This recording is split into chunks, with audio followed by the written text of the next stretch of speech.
Hello and welcome to Walker Tea Review. I'm Jason Walker and we're here to get together to taste our teas, enjoy them, share our notes, compare our ideas, compare our impressions of the teas that we taste together.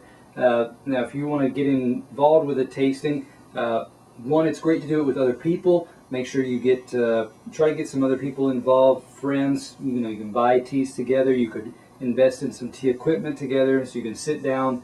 Make an event out of it. Make an evening of it. Enjoy those tea tasting moments together.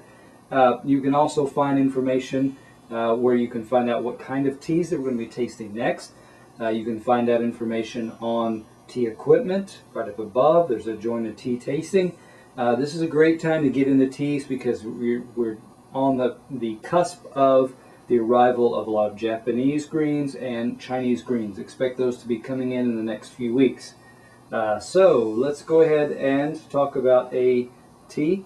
This, by the way, is a nice strainer that's made from a gourd. If you haven't seen one of those before, those are nice little conversation pieces. A lot of times tea tasting becomes an experience, a visual experience as well, and finding nice aspects of tea to enjoy together, interesting pieces to talk about.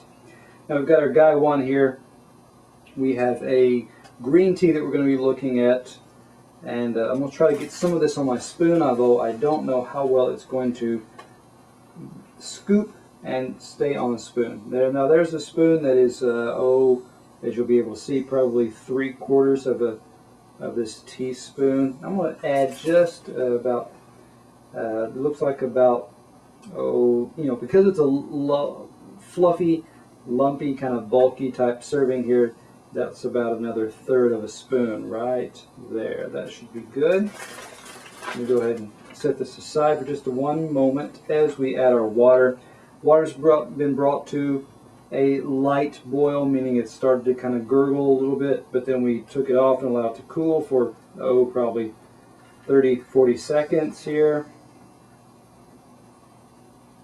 And we're adding enough water so that when our lid comes on and the heat gets to that, the water will start to rise above the rim of the lid. So let me set this water down out of the way.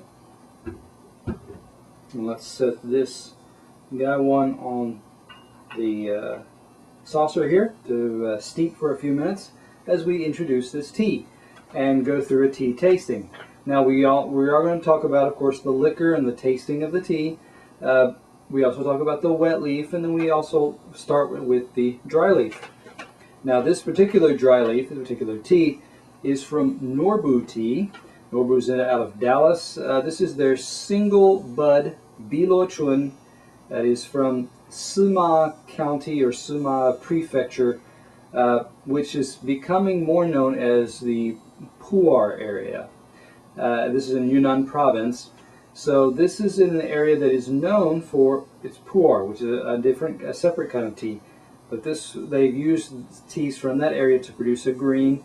This is a spring harvest from 2009. Now, if you look on Norbu's website, you will find that they're selling 50 grams for $5.50, but it is currently sold out. So you'll be getting a spring 2010 when it arrives.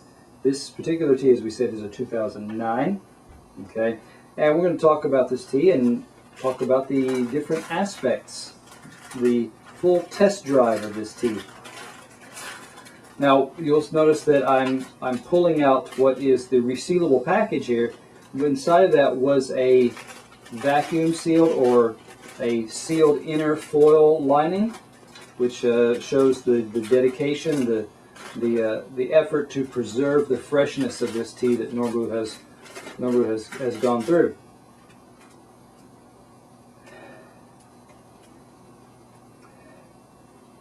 Now I'm getting aromas off of this. It's kind of a malty type smell, and a hint of a kind of a black peppery. You got a little bit of a spice hint to this. There are a lot of malty type black teas that come from Yunnan province that do have a good yeah, malty type taste, malty type feel to it. So this one is just exhibiting some of those aspects to it already, even in its green tea form. Okay, when you look at these leaves, I'm just going to pinch a few of these out. A note that we're going to be making here is that this is called a Chun. Now, Chun is from the east, near the east coast of China, not fully east coast, but it's known from originally from one area, but this is in Yunnan, of course, is in the more western, southwestern part of China. So why the name a tea that comes from the east? Why give it a name of a tea that's from the east when it's actually from the west? Well, we assume that this is because of the processing style, that they took the style of processing the tea from the east and applied it to this tea.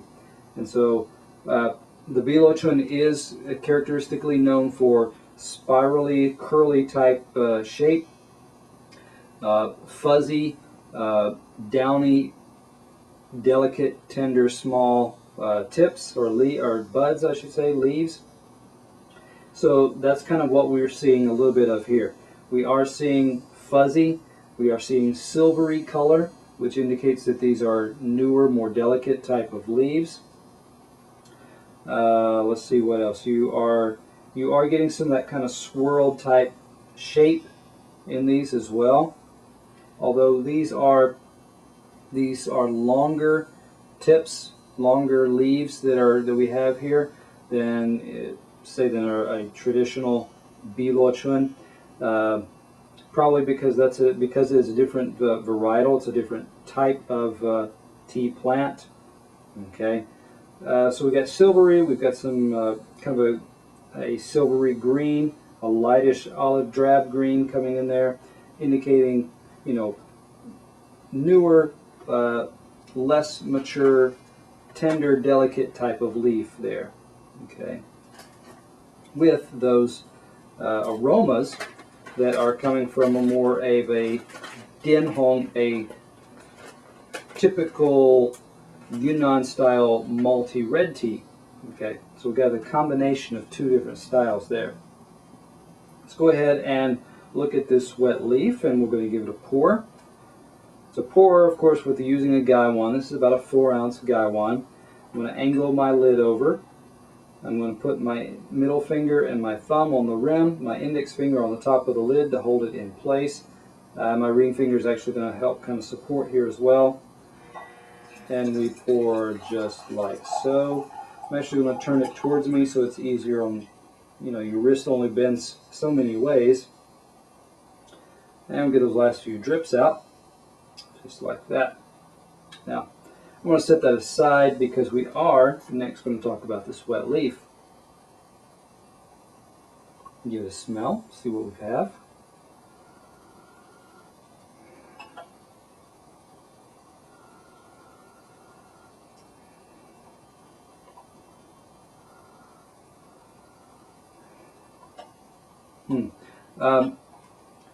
When you encounter a lot of Chinese greens, there is a kind of a beany note that will come off, and that's a reaction to the heat that is used to treat these leaves.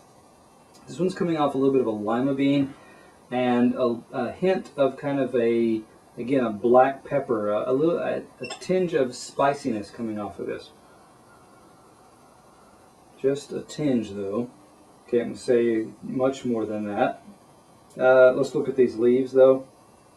You're seeing a lot of bud-like leaves in that they are rolled up along the middle of the vein, curled in on itself, so that when this leaf was mature, it would open up like that to have two halves of the leaf with the spine in the middle, the main vein in the middle. These have been folded up, still waiting to open.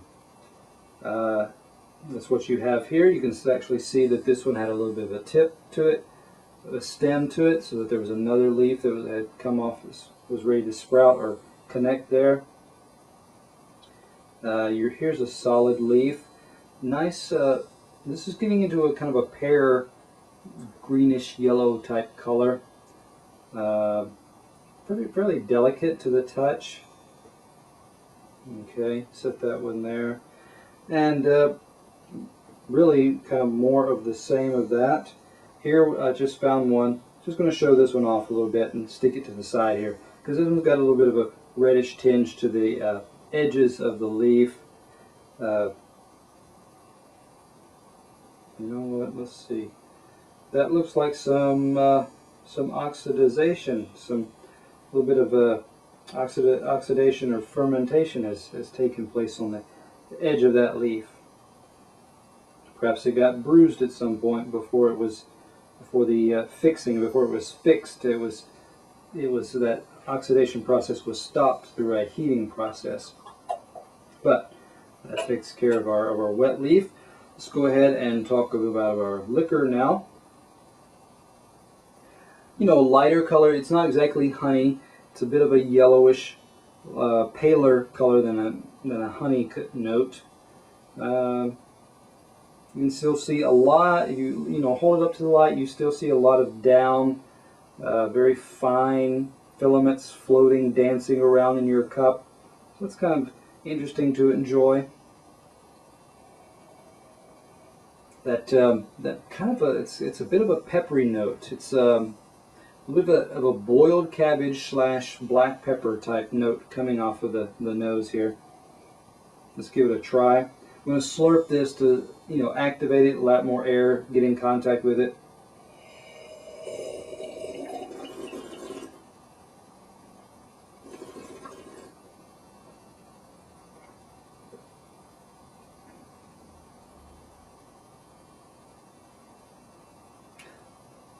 The dominant feature is that that peppery aspect to it. It's a, like I said, a black pepper type taste.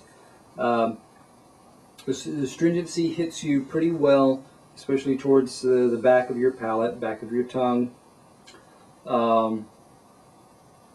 It's not watery, so it does continue to have a consistent peppery type feel to it. Aftertaste is consistent with that, doesn't change, doesn't vary very much. Let's see. Body was, I would say, the body of this one, and of a lot of what I find is a lot of the Yunnan style greens, white teas. Rishi, for example, does several of the white teas from a Yunnan source. They do have a nice feel to them. They're not creamy, but they're nice, thick type of silken feel. So when you look at this tea as a whole, you know, let me give it one more try before I close this up.